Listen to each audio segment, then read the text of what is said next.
कुछ और important questions marginal costing के रिगार्डिंग देख रहे हैं। स्टडी मटेरियल का इलस्ट्रेशन 12 जो स्पेशल ऑर्डर को प्रोसेस करने की बात कर रहा है। Now you can see question में हमें दिया है कि कंपनी मेडल्स फॉर विनर्स को बनाते हैं, उनकी 10,000 मेडल बनाने की कैपेसिटी हर महीने की। करंटली 7,500 मेडल वो बेच रहे हैं और 150 रुपए के प्राइस से बेच रहे हैं। वेरिएबल कॉस्ट ये जो पूरा दिया हुआ है ये अभी का जो 7,500 यूनिट का कैपेसिटी है उसी हिसाब से दिया है। तो करंटली अब देखेंगे तीन वेरिएबल कॉस्ट, तीनों का टोटल वेरिएबल कॉस्ट हमें चाहिए होता है, ये टोटल आ जाता है 637,500 का डिवाइडेड बाय 7,500 यूनिट, तो we get variable cost of 85 rupees. तो एक मेटल बनाने का हमको 85 रुपीज वेरिएबल कॉस्ट लग रहा है और फिक्स कॉस्ट आप देख सकते हैं इट इज 4,50,000 दोनों का टोटल। और fix cost is going to remain same, वो हम 7,500 यूनिट बनाए 10,000 यूनिट बनाए उससे फर्क नहीं पड़ेगा। अब हम एक्स्ट्रा एक यूनिट बनाएंगे तो हमको 85 रुपीज का खर्चा लग रहा है। तो अब हमारे पास 2500 मेडल का एक स्पेशल ऑर्डर आया है 120 रुपया पर मेडल के हिसाब से। तो क्या हमें ये एक्सेप्ट कर लेना चाहिए? डेफिनेटली एक्सेप्ट कर लेना चाहिए, क्योंकि 85 रुपीज हमारी वेरिएबल कॉस्ट से हमको ज्यादा ही ऑफर हो रहा है। तो 120 रुपीज हमें ऑफर हो रहा है, 85 हमारा वेरिएबल कॉस्ट है, मतलब अभी भी पर यूनिट हमको 35 का कंट्रीब्यूशन जनरेट होगा। 35 का कंट्रीब्यूशन 2500 यूनिट पे अगर हम देखेंगे तो हमारा जो प्रॉफिट है वो 87,500 बढ़ जाएगा इनटू 2,500, क्योंकि जितना कंट्रीब्यूशन बढ़ेगा उतना आपका प्रॉफिट बढ़ जाएगा। तो यहाँ पे ये प्रोडक्ट हमको पॉजिटिवली 120 में हमको कंट्रीब्यूशन मिल रहा है, तो हमें ये ऑर्डर एक्सेप्ट कर लेना चाहिए। हमारी स्पेयर कैपेसिटी 2,500 की है ही, 10,000 की कैपेसिटी है और 7,500 अभी हम बना रहे हैं, 2,500 की कैपेसिटी का ऑर्डर है, दैट वी शुड एक्सेप्ट। ठीक है, देखो यहाँ पे कैलकुलेशन दिया है हमें, अभी हमारा 150 का प्राइस है और अभी 150 के प्राइस के हिसाब से 85 का वेरिएबल कॉस्ट,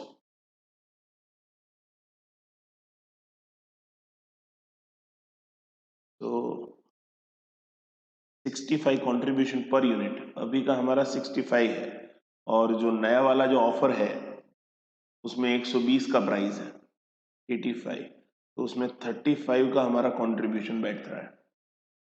तो अभी हमारा कंट्रीब्यूशन 7,500 यूनिट पे 487,500 और 4.5 लाख का हमारा fix cost, that means profit of 37,500। अभी हमको इतना प्रॉफिट मिल रहा है, बट जैसा मैंने कहा कि अब जो भी हम सेल कर रहे हैं में 35 रुपए का कंट्रीब्यूशन वो 2,500 यूनिट पे अगर मिल रहा है, तो 2,500 इंटू 35, 87,500 हमारा प्रॉफिट बढ़ जाएगा।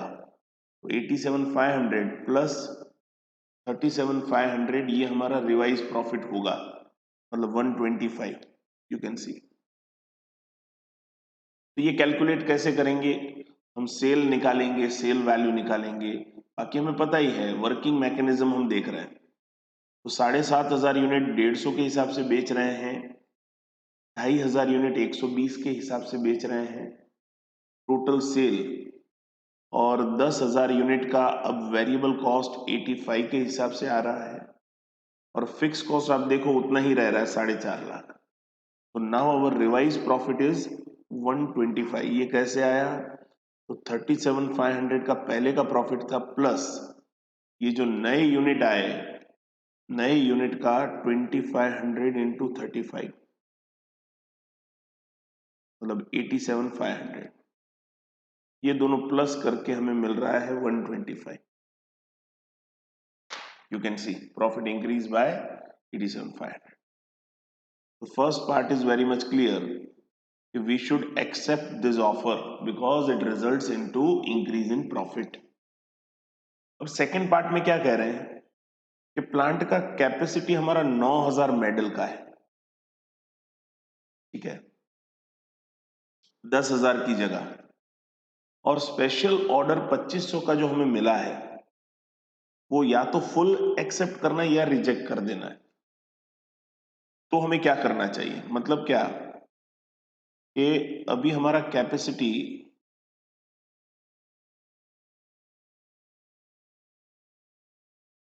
9000 यूनिट का है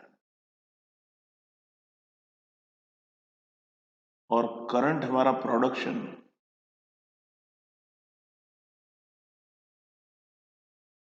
7,500 यूनिट का है। मतलब हमारे पास स्पेयर कैपेसिटी 1500 यूनिट की है। तो अगर हमें 2500 यूनिट का ऑर्डर लेना है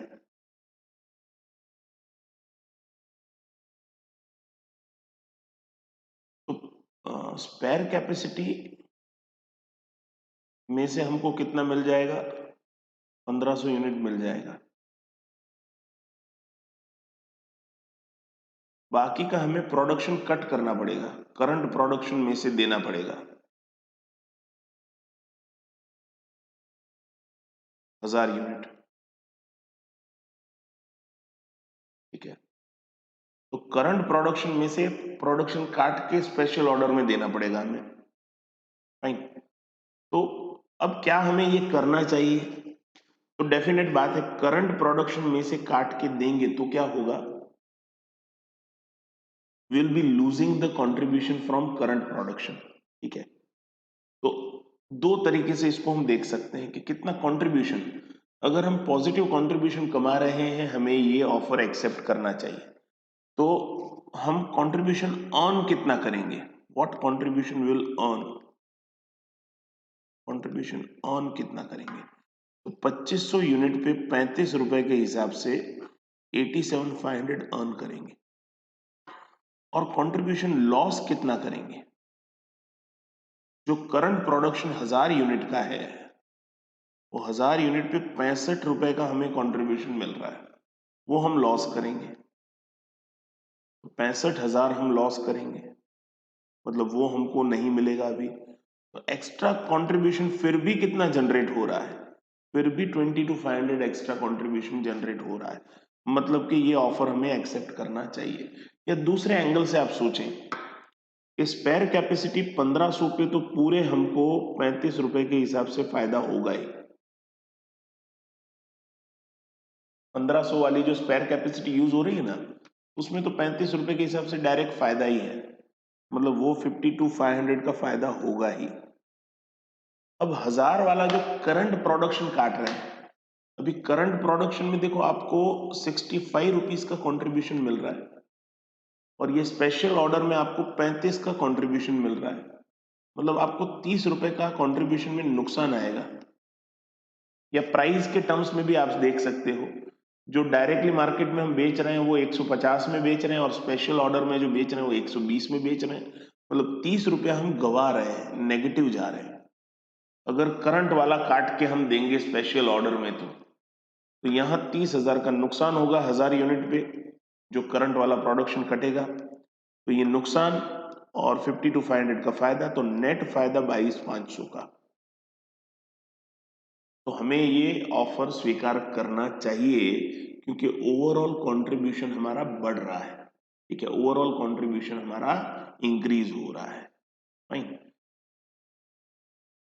इसको दूसरे तरीके से, मतलब ये तो हमने डायरेक्ट निकाला, हम ऐसे भी जा सकते हैं, ऐसे तो भाई सेल हम निकाल लें, सेल्स कैसे निकालें कि हमारा 6,500 यूनिट अब 150 में बिकेंगे, 7,500 की जगह, क्योंकि हमने स्पेशल प्रोडक्शन में डाइवर्ट कर दिया, और 2,500 यूनिट हमारे 120 में बिकेंगे, minus variable cost variable cost अभी हमको 9000 यूनिट की लगेगी, 9000 यूनिट की 85 के हिसाब से, तो will be getting contribution minus fix cost 4,50,000, we get revised profit. So 6,500 into 150 and 2,500 into 120, total sale हमारा 1275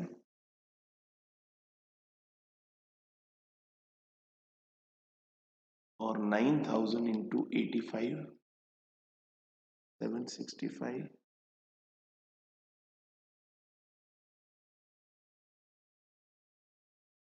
5,10,000 60,000। अर्लियर हमारा जो प्रॉफिट था, पहले का प्रॉफिट 37,500 था, एकदम इनिशियल जो प्रॉफिट था, without considering this special order को कंसीडर करने से पहले हम 37,500 कमा रहे थे, अब 60 कमा रहे हैं, मतलब कितना ज्यादा कमा रहे हैं, 22,500 ज्यादा कमा, ठीक है ना। ये अलग अलग तरीके से ले सकते हैं, तीनों तरीके से आपका आंसर वैसा ही आएगा, ठीक है। तो 60,000, we should accept this offer. अब दूसरा एक क्वेश्चन आ रहा है, illustration 13, make or buy decision. What is this make or buy decision? यहां हमको डिसीजन ये लेना है कि हमें इन हाउस मैन्युफैक्चरिंग करना चाहिए कि बाहर से बाय करना चाहिए। तो कंपैरिजन हमें करना है इन हाउस मैन्युफैक्चरिंग का और बाहर से बाय करने का। तो वो डिसीजन लेने के लिए देखो डेटा दिया है हमारे पास कि हम 2 लाख यूनिट परचेस कर रहे हैं, मतलब बना रहे हैं। अभी हमें वेरिएबल कॉस्ट पर यूनिट लग रहा है सब मिला के 375, हम जो बना रहे हैं उसका कॉस्ट ये हमको लग रहा है 471 पर यूनिट। फिक्स कॉस्ट हमें दिया है 500 लाख का, बाहर से खरीदने जाते हैं तो ये हमको 485 में पड़ता है। Fix cost would continue to be incurred even when the component is bought from outside. तो ये फिक्स कॉस्ट ये कंपोनेंट के रिलेटेड नहीं है, फैक्ट्री तो हमारी चल ही रही है, फैक्ट्री में दूसरा प्रोडक्शन तो हो ही रहा है। अब ये कंपोनेंट हम बनाए नहीं बनाए उससे फिक्स कॉस्ट में फर्क नहीं पड़ेगा, तो फिक्स कॉस्ट हमारे लिए रिलेवेंट नहीं है अभी के लिए, ठीक है। तो अगर हम बाहर से खरीदते हैं तो 485 में पड़ रहा है, खुद बनाते हैं तो 471 में पड़ रहा है, तो इसमें हमें 14 रुपीज पर यूनिट का फायदा हो रहा है। मेकिंग में खुद बनाते हैं तो 14 रुपीज पर यूनिट का फायदा हो रहा है, 2 लाख यूनिट मतलब 28 लाख का फायदा, तो हमें खुद बनाना चाहिए, हमें बाहर से बाय करना नहीं चाहिए। देखो फर्स्ट पॉइंट का आंसर, तो वेरिएबल कॉस्ट इज 471, सामने ये कॉस्ट है 485, so there is a saving of 14 per unit। okay. In case the release capacity can be rented out, okay, अब नया एंगल दे रहे हैं इसके अंदर कि अगर रिलीज कैपेसिटी हम 32 लाख में किसी को किराए पे दे दें तो क्या होगा। अभी देखो, अभी हम मैन्युफैक्चरिंग करके उनको 28 लाख का फायदा हो रहा है, अगर ये मैन्युफैक्चरिंग नहीं करते हैं और वो जगह जो खाली हो जाती है जहां पे वो कंपोनेंट बना रहे थे, वो जगह किसी को किराए पे दे देते तो 32 लाख मिल रहा है। तो मैन्युफैक्चरिंग करें तो 28 लाख, नहीं करे किराए पे दे दे तो 32 लाख, तो बेटर क्या है, मैन्युफैक्चरिंग ना करें, किराए पे दे दें, 32 लाख रुपए कमाए, तो हमको इसमें भी 4 लाख का एक्स्ट्रा एडवांटेज होगा। तो कंपोनेंट बाहर से परचेस कर लें, ठीक है, उसमें भले हमें 28 लाख कम मिले बट 32 लाख का रेंट स्टार्ट हो जाएगा हमारा, नेट फायदा 4 लाख का हो जाएगा, ठीक है। देखो, तो रेंटल इनकम हमारा 32 चालू हो जाएगा, भले additional cost of buying 28 lakh लगेगा, फिर भी एक्स्ट्रा 4 लाख का इनकम होगा, तो यहाँ हमें बाय आउटसाइड से करना चाहिए और जो हमारा स्पेस खाली होता है वो किराए पे चढ़ा देना चाहिए। ठीक है, सिंपल।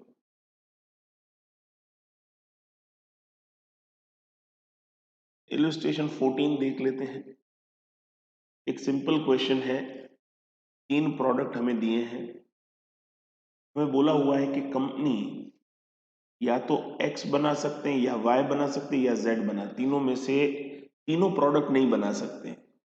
ठीक है, तो हमारे पास यू कैन सी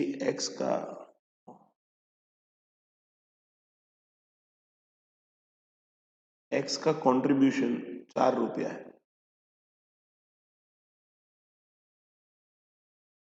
अभी X का मार्केट में डिमांड 3000 और प्रोडक्शन कैपेसिटी 2000। अब हम कितना बना पाएंगे?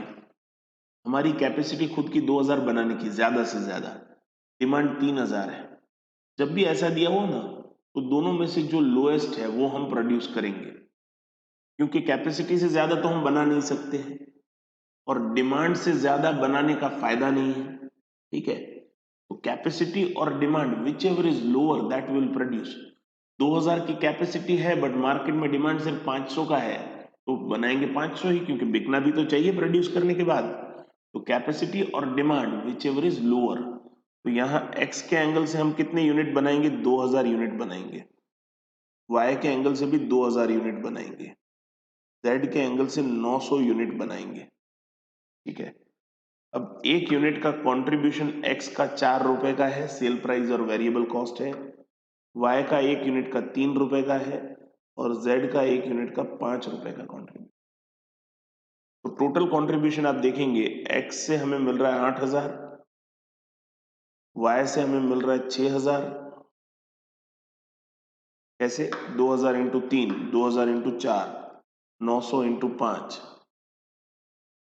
ये 4500। अभी हमें पूछ रहा है opportunity cost for each of the product, कितना अपॉर्चुनिटी कॉस्ट है। तो भाई एक्स अगर हम बना रहे हैं तो दूसरा प्रोडक्ट हम बना नहीं पा रहे हैं, तो दूसरे प्रोडक्ट का जो कंट्रीब्यूशन लॉस हो रहा है दैट इज अपॉर्चुनिटी कॉस्ट। हम कोई भी एक ही प्रोडक्ट बना पाते हैं, तो अगर हमें क्या देखना है कि हम ये प्रोडक्ट नहीं बनाते तो दूसरा कौन सा उसके अल्टरनेटिव में था। तो एक्स नहीं बनाते हैं, देखो सबसे पहली प्रायोरिटी तो हमारी एक्स की होगी क्योंकि एक्स का कंट्रीब्यूशन सबसे ज्यादा है। बट एक्स नहीं बनाते तो हम क्या बनाते? सेकेंड हाईएस्ट कंट्रीब्यूशन वाई का है, तो एक्स हमने बनाया तो हम वाई नहीं बना पाए, क्योंकि एक्स नहीं बनाते तो हम अल्टरनेटिवली जेड नहीं बनाते, जेड से बेटर क्या था? वाई, तो वाई ही बनाते। तो एक्स हमने बनाया उसकी वजह से वाई नहीं बना पाए, तो एक्स के एंगल से हमारा अपॉर्चुनिटी कॉस्ट 6000 हुआ। कि आपके पास जो बेस्ट पॉसिबल अल्टरनेटिव दूसरा क्या था? तो एक्स नहीं तो वाई ही बनाते, जेड नहीं बनाते हम। तो 6000 एक्स के लिए अपॉर्चुनिटी कॉस्ट हुआ। अब y, अगर y के एंगल से क्या, y नहीं बनाते तो हम क्या बनाते? y नहीं बनाते तो x ही बनाते। तो y के एंगल से अपॉर्चुनिटी कॉस्ट कितना है? 8000। z के एंगल से भी z नहीं बनाते तो बेस्ट ऑप्शन क्या था? बेस्ट ऑप्शन y और z दोनों के लिए अगर वो नहीं बनाते तो x ही है, तो z नहीं बनाते तो भी हम x ही बनाते। तो y और z के लिए अपॉर्चुनिटी कॉस्ट इज 8000। देखो, और x इट इज 6000 y वाला, और y और z नहीं बनाएंगे तो बेस्ट अल्टरनेटिव तो x ही है, 8000। ठीक है ना?